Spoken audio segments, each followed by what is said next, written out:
Hello friends, I am Aprati. Welcome back to our channel plants space. आज हम आपसे कुछ बातें शेयर करेंगे।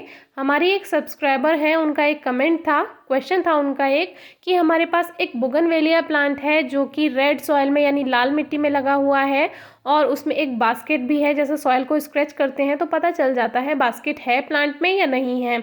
तो उन्होंने पूछा है कि क्या हम इस समय उस प्लांट को रिपोर्ट कर सकते हैं या नहीं। और दूसरा क्वेश्चन उनका ये था कि ये बास्केट प्लांट में लगी हुई क्यों आती हैं। तो कुछ इस तरह से बास्केट होती है, वो वीडियो नंबर 2 में हमने शेयर की हुई है। क्राइसैंथेमम का प्लांट उसी बास्केट में लगा हुआ आया था। वो नेट वाली बास्केट होती है, डिस्क्रिप्शन बॉक्स में आप ज़रूर चेक कीजिए। तो वो फ़िलहाल मिल नहीं रही है, जो खाली रखी हुई थी। और ऐसा अक्सर होता है, जब किसी चीज़ की ज़रूरत होती है तो वो टाइम से नहीं मिलती है। तो कोई बात नहीं, आप इससे अंदाज़ा लगा लीजिए, कुछ इस तरह की बास्केट होती है, बस वो नेट वाली होती है। तो उसमें लगा हुआ वो बोगनवेलिया का प्लांट है। तो पहले क्वेश्चन का आंसर तो यही है कि अभी आप प्लांट को डिस्टर्ब मत कीजिए, क्योंकि जैसे हमारी तरफ रेड सॉइल में प्लांट्स इतने अच्छे ग्रोथ नहीं कर पाते हैं। जो मुंबई की तरफ, पुणे की तरफ जो लोग प्लांट्स ग्रो करते हैं वो ज़्यादातर रेड सॉइल में ही ग्रो करते हैं और वहाँ अच्छे से ग्रोथ हो जाती है। लेकिन हमारी तरफ, जैसे कि जो उन्होंने क्वेश्चन पूछा है वो दिल्ली से हैं और जैसे हम बिजनौर से हैं, तो यहाँ पर रेड सॉइल में ज़्यादा अच्छे से प्लांट सर्वाइव नहीं कर पाते हैं। तो रेड सॉइल को प्लांट पर से हटाना ज़रूरी होता है। तो उन्होंने पूछा है कि क्या रिपोर्ट करें, तो अभी बिल्कुल रिपोर्ट मत कीजिए, क्योंकि अभी चल रही है फरवरी, और फरवरी के बाद मार्च, अप्रैल, मई, जून में गर्माहट आएगी, मौसम में गर्मी होगी, टेम्परेचर हाई होगा। तो मान लीजिए अगर उस बास्केट में से निकालने के बाद उस बास्केट को हटाना होता है, तो जब रिपोर्ट करके आप हटाएंगे और उसको जो रूट्स हैं वो मान लीजिए डिस्टर्ब हो गई, तो आपका प्लांट मर जाएगा 100%, क्योंकि बोगनवेलिया जो है इतनी जल्दी रूट्स को सेट नहीं कर पाएगा।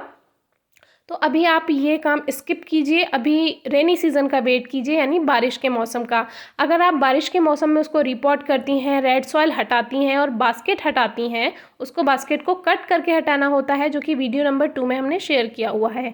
तो अगर आप अभी करती हैं तो रूट्स टूट जाएंगी और फिर आने वाले मौसम में गर्माहट की वजह से प्लांट सर्वाइव नहीं कर पाएगा और मर जाएगा। तो आप रेनी सीज़न का वेट कीजिए। रेनी सीज़न में आप रेड सॉइल को हटाइएगा, बास्केट को कट कीजिएगा और उस प्लांट को आप अच्छी सॉइल देकर, जो कि सॉइल मिक्सचर हम बताते ही हैं आपको, या आप अपने अकॉर्डिंग भी ले सकती हैं।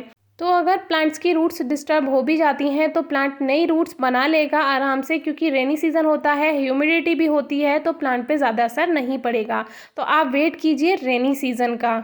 हमारी एक रिलेटिव है, उनका भी बोगनवेलिया प्लांट उन्होंने रेनी सीज़न में रिपोर्ट किया था, थोड़ा डिस्टर्ब हो गया था और मरने लगा था, लेकिन रेनी सीज़न था इसीलिए उस प्लांट ने दोबारा ग्रोथ स्टार्ट की और वो फिर से ठीक हो गया। सेकंड क्वेश्चन था कि ये बास्केट क्यों आती है। बास्केट ट्रांसपोर्टेशन के लिए, ईजी बनाने के लिए आती है, क्योंकि छोटी छोटी बास्केट में वो कटिंग्स ग्रो करके भेज देते हैं और नर्सरी में जो लोग होते हैं वो उसको पॉट दे देते हैं। तो इससे क्या होगा, ट्रांसपोर्टेशन में सुविधा हो जाती है, बहुत सारी कटिंग्स आसानी से एक ही ट्रक में या जिससे भी आती होंगी उससे आ जाती हैं। और फिर जो नर्सरी में वो कटिंग्स आएंगी बास्केट में, वो पॉट में लगा देंगे और फिर वो सेल कर देते हैं। तो आशा है आपको समझ आ गया होगा। अब चेक कैसे करें कि जैसे ये पॉट होता है, तो नर्सरी में जब वो बास्केट आती हैं तो ऐसे पॉट्स आपने देखे होंगे, इनमें ही ऐसे ही नॉर्मल जो सैंडी सॉइल होती है वो डाल देते हैं, भर देते हैं इसमें, और उस बास्केट को, बास्केट सहित जो कटिंग्स आती हैं, चाहे वो बोगनवेलिया हो चाहे वो क्राइसैंथेमम हो, उसमें लगा देते हैं। तो आपको चेक कैसे करना है, तो जब भी आप नर्सरी से प्लांट लेने जाएं, कुछ इस तरह से जो स्टेम होता है उसके चारों ओर आप कुछ इस तरह से हल्का हल्का सॉइल को स्क्रैच करके देखिए। जितने भी कटिंग से ग्रो होने वाले प्लांट्स होते हैं उसमें ये देखने के लिए आपको मिल जाएगा। तो जैसे कि ये है, ये तो हमें गिफ्टेड प्लांट है और ये खुद से तैयार किया गया है, तो इसमें तो बास्केट नहीं होगी। लेकिन आप जैसे नर्सरी में जाएंगे तो वही इसको साइड से इस तरह से हल्का हल्का स्क्रैच करके देखिए। अगर बास्केट है और आपको बास्केट रिमूव करनी नहीं आती है तो आप उस तरह के प्लांट लेने से बचिए। तो ये आप छोटी सी जानकारी थी जो आपसे शेयर करनी थी। और एक और बात, आजकल क्या करना है, एक तो आप कटिंग्स ग्रो कर सकते हैं। वैसे अब मौसम में थोड़ी गर्माहट आ गई है, इस बार फरवरी में जल्दी गर्माहट आ गई है, टेम्परेचर ज़्यादा हाई हो चुका है, लेकिन देखते हैं, क्या पता एक दो बारिश हो जाए तो जो कटिंग्स हैं उसमें अच्छे से ग्रोथ स्टार्ट हो जाएगी। बाकी समर सीड्स जो हैं, गर्मियों में फ्लावरिंग देने वाले जो प्लांट्स हैं उनके सीड्स आप अभी ग्रो कर सकते हैं, बहुत अच्छा समय है, अभी से ग्रो करना शुरू कर दीजिए। काफ़ी कमेंट्स आ रहे हैं कि गर्मियों के सीड्स कब से ग्रो करना शुरू करें, तो अभी से आप ग्रो कर सकते हैं। और पॉटिंग मिक्स हमने बताया हुआ है, डिस्क्रिप्शन बॉक्स में आपको वीडियो मिल जाएगी।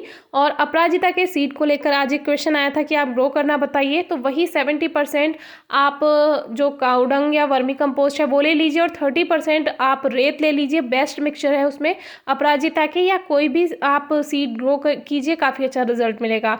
और हम भी आपको रिजल्ट के साथ एक वीडियो अपराजिता पर जल्दी ही शेयर कर देंगे, जिससे आपको थोड़ी आसानी रहेगी उसको समझने में। वीडियो अच्छी लगी हो कमेंट बॉक्स में ज़रूर बताइए, कोई क्वेरी है, क्वेश्चन है, ज़रूर पूछिए। ये सब हमने इसलिए शेयर किया है कि आपको भी पता होना चाहिए, जैसे हमारे व्यूअर्स कमेंट करते हैं तो वो जानकारी आपको भी होनी चाहिए। Thank you.